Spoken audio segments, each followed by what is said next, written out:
Welcome to A Year of War and Peace. I'm your host, Brian E. Denton. A Year of War and Peace is a daily, year-long, chapter-by-chapter reading of and meditation on Leo Tolstoy's epic novel, War and Peace.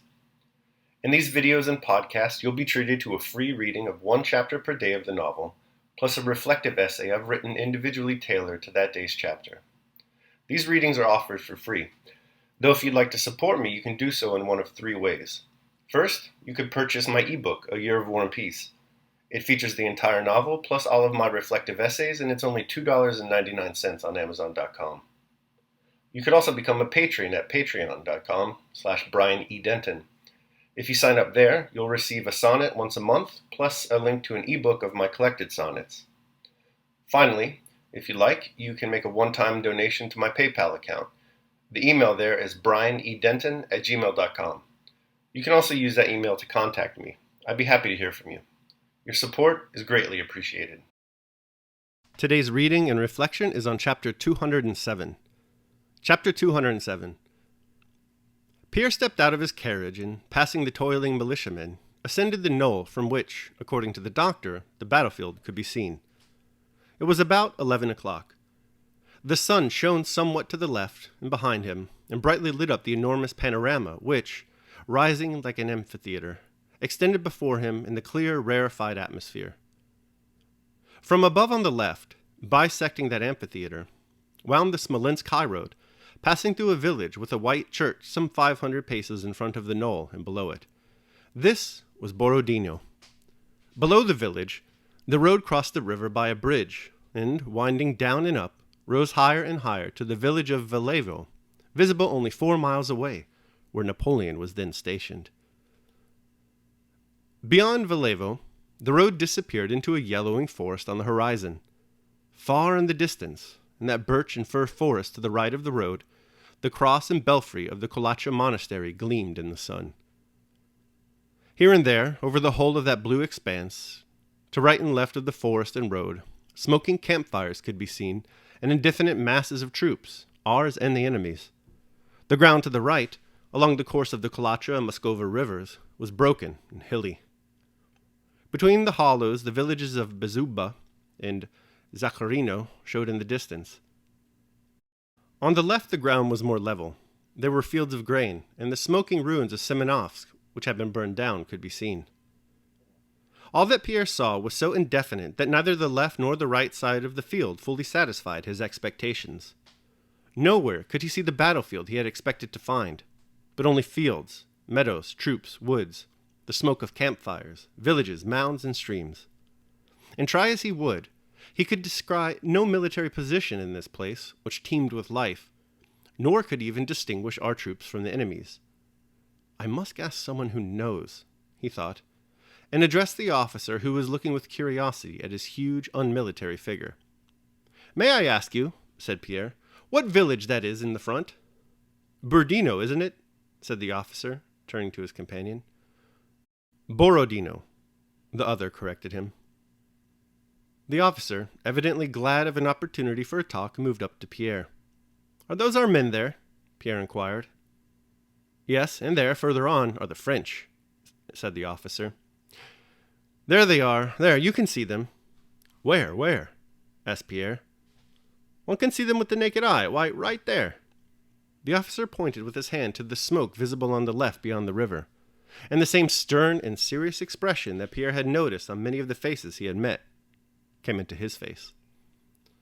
"Ah, those are the French. And over there?" Pierre pointed to a knoll on the left, near which some troops could be seen. "Those are ours." "Ah, ours. And there?" Pierre pointed to another knoll in the distance with a big tree on it, near a village that lay in a hollow, where also some campfires were smoking, and something black was visible. "That's his again," said the officer. "It was the Sherardino redoubt. It was ours yesterday, but now it's his." "Well, then how about our position?" "Our position?" replied the officer with a smile of satisfaction. "I can tell you quite clearly because I constructed nearly all of our entrenchments.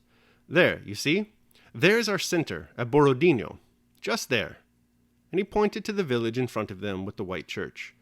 "That's where one crosses the Kolacha. You see down there, where the rows of hay are lying in the hollow? There's the bridge. That's our center. Our right flank is over there. He pointed sharply to the right, far away in the broken ground. That's where the Moskva River is. And we have thrown up 3 redoubts there, very strong ones. The left flank... Here the officer paused. Well, you see, that's difficult to explain. Yesterday, our left flank was there, at Shevardino, you see, where the oak is. But now we have withdrawn our left wing. Now it's over there. Do you see that village in the smoke? That's Semenovsk. Yes, there. He pointed to Revsky's knoll. But the battle will hardly be there. His having moved his troops there is only a ruse. He will probably pass round to the right of the Moskva. But wherever he may be, many a man will be missing tomorrow, he remarked. An elderly sergeant who had approached the officer while he was giving these explanations had waited in silence for him to finish speaking. But at this point, evidently not liking the officer's remarks, interrupted him. Gabions must be sent for, he said sternly. The officer appeared abashed, as though he understood that one might think of how many men would be missing tomorrow, but ought not to speak of it. Well, send company number 3 again, the officer replied hurriedly. And you? Are you one of the doctors? No, I've come on my own, answered Pierre, and he went down the hill again, passing the militiamen. Oh, those damned fellows, muttered the officer who followed him, holding his nose as he ran past the men at work. There they are, bringing her, coming. There they are. They'll be here in a minute, voices were suddenly heard saying, and officers, soldiers, and militiamen began running forward along the road. A church procession was coming up the hill from Borodino. First along the dusty road came the infantry in ranks, bareheaded and with arms reversed. From behind them came the sound of church singing. Soldiers and militiamen ran bareheaded past Pierre towards the procession. They are bringing her, our protectress, the Iberian Mother of God, someone cried. The Smolensk Mother of God, another corrected him. The militiamen, both those who had been in the village and those who had been at work on the battery, threw down their spades and ran to meet the church procession. Following the battalion that marched along the dusty road came priests in their vestments, one little old man in a hood who attended with singers. Behind them, soldiers and officers bore a large, dark-faced icon with an embossed metal cover. This was the icon that had been brought from Smolensk and had since accompanied the army. Behind, before, and on both sides, crowds of militiamen with bared heads walked, ran, and bowed to the ground. At the summit of the hill, they stopped with the icon. The men who had been holding it up by the linen bands attached to it were relieved by others. The chanters relit their censers, and service began. The hot rays of the sun beat down vertically, and the fresh, soft wind played with the hair of the bared heads and with the ribbons decorating the icon. The singing did not sound loud under the open sky. An immense crowd of bare-headed officers, soldiers, and militiamen surrounded the icon. Behind the priest and a chanter stood the notabilities, on a spot reserved for them. A bald general with the St. George's cross on his neck stood just behind the priest's back, and without crossing himself, he was evidently German, patiently awaited the end of the service, which he considered it necessary to hear to the end, probably to arouse the patriotism of the Russian people. Another general stood in a martial pose, crossing himself by shaking his hand in front of his chest while looking about him. Standing among the crowd of peasants, Pierre recognized several acquaintances among these notables, but did not look at them. His whole attention was absorbed in watching the serious expression on the faces of the crowd of soldiers and militiamen who were all gazing eagerly at the icon.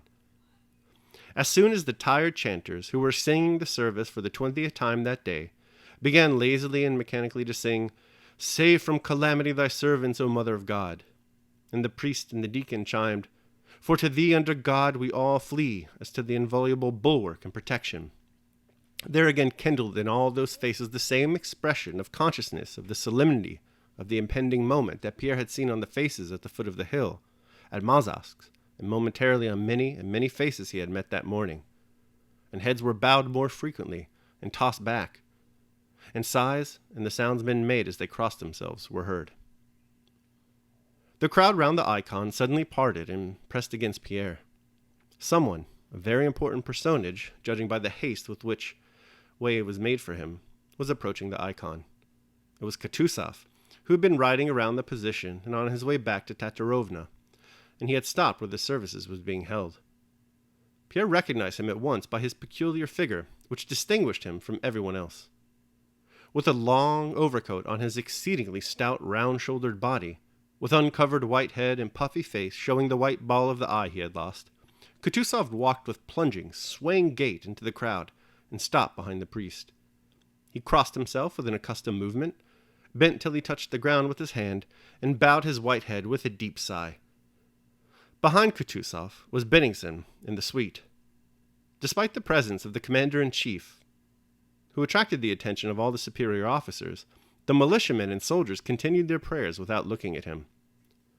When the service was over, Kutuzov stepped up to the icon, sank heavily to his knees, bowed to the ground, and for a long time tried vainly to rise, but could not do so on account of his weakness and weight. His white head twitched with the effort. At last he rose, kissed the icon as a child does with naively pouting lips, and again bowed till he touched the ground with his hand. The other generals followed his example, then the officers, and after them, with excited faces, pressing on one another, crowding, panting, and pushing, scrambled the soldiers and militiamen. And that concludes my reading of chapter 207. I will now proceed to my reflection on the same. A Year of War and Peace, Day 207. Know thine own self. If only the late Count Bezúkhov was as liberal with his tutelage as he was with his fortune, then perhaps Pierre would not be in the dangerous situation he finds himself in today. The old count could have gone the Polonius route and, spurning brevity, lavished on his son all of the wisdom he had accrued during his life. Instead, he shipped his poor bastard boy off to France, leaving his education to French tutors. The result is that Pierre, as we have seen, is a man adrift. He's in a constant state of searching for his identity. He has no thine own self to be true to. That's why he's such a confused mess standing in a stupid white hat on a hill overlooking Borodino today. Pierre isn't a military man. He has no training in that field. Here he is, though. Why? Because he once discovered some chuckle-headed numerology linking his name to Napoleon, the world's foremost military mind. Does Pierre really think he, bespectacled fat man, can really contribute something other than resources and finances to the war effort? Pierre would do much better if he were to continue on his quest for self-improvement. A good place to start would be for him to really meditate on who he is. Daily meditation. On the occasion of every act, ask thyself, how is this with respect to me?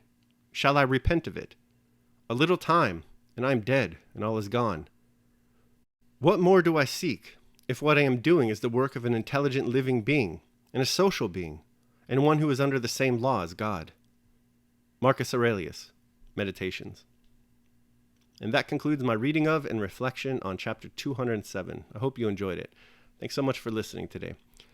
If you'd like to support me, you can do so either by purchasing the ebook, A Year of War and Peace, becoming a patron at patreon.com, or making a one-time donation at PayPal. The links to all that are down below in the show notes. Tomorrow, we will be reading and reflecting on chapter 208. I hope you'll join me. Until then, take care of yourselves and others. All right, big boy.